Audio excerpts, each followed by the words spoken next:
कालचा जो प्रसंग होता हा त्रिपक्षीय कराराचा होता. हा करार हा MTDC, त्याच्यानंतर तिथं असलेली स्थानिक समिती आणि ताज यांच्यामध्ये झालेला आहे. आणि ताजने जे 60 कोटी रुपये मंजूर केले होते त्याचं डिस्ट्रीब्युशन कुठल्या लोकांना करावं आणि ते काय प्रमाणात करावं या संदर्भातला तो करार आहे.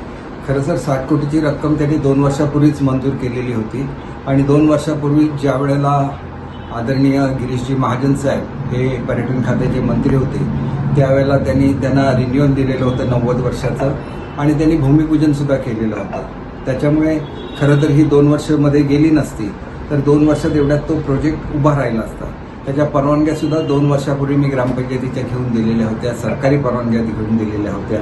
परंतु एका छोट्याशा गोष्टीसाठी 2 वर्ष गेलेली असली तरी आदरणीय आमचे पालकमंत्री नितेशजी राणे आणि पर्यटन मंत्री आदरणीय शंभूराज देसाई यांनी विशेष प्रयत्न करून ह्याचं एकदा त्रिपक्षीय करार केलेला आहे आणि त्याच्यामुळे निश्चितपणे हा त्रिपक्षीय करार झाल्यामुळे लोकांना पैसे वाटप व्हायला सुरुवात होईल आणि त्याच्यामुळे प्रकल्पाचं काम सुरू असेल. तर पहिलं 5 स्टार हॉटेल ऑलरेडी सुरू झालेलं आहे. त्याचं नाव आर्किला आहे आणि आर्किला आहे हे बुटीक हॉटेल आहे. त्याच्यामध्ये रूम्सची संख्या कमी आहे, 30ची संख्या आहे रूमची.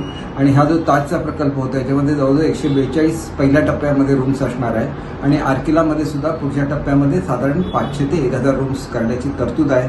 आणि त्याच्यामुळे एकंदरीतच हे प्रकल्प सुरू झाल्यामुळे आता पर्यटनाला एक वेगळी दिशा मिळेल आणि ताज हे आंतरराष्ट्रीय नाव आहे आणि त्याच्यामुळे शिरोडा हे आंतरराष्ट्रीय डेस्टिनेशन बनेल. तर पूर्वी झालेलं आहे त्याच्यामधल्या अडचणी आज दूर झालेल्या आहे एवढंच मला सांगायचं आहे. अनेक प्रकल्प या ठिकाणी येऊ घातलेले आहेत, लवकरच लोकांना हे दिसतील. त्याच्यामुळे मी काम करतो परंतु फारशी प्रसिद्धी करत नाही. आज सुद्धा मला असं वाटतं की ज्यांनी हे काम केलं त्यांनाच श्रेय मिळालं पाहिजे, कारण करार करण्याचं काम हे पालकमंत्र्यांच्या काळात झालं त्यांनाच ते श्रेय मिळालं पाहिजे आणि शंभूराज देसाईंना सुद्धा मिळालं पाहिजे. माझं काम हे मी 2 वर्षापूर्वीच पूर्ण केलेलं आहे.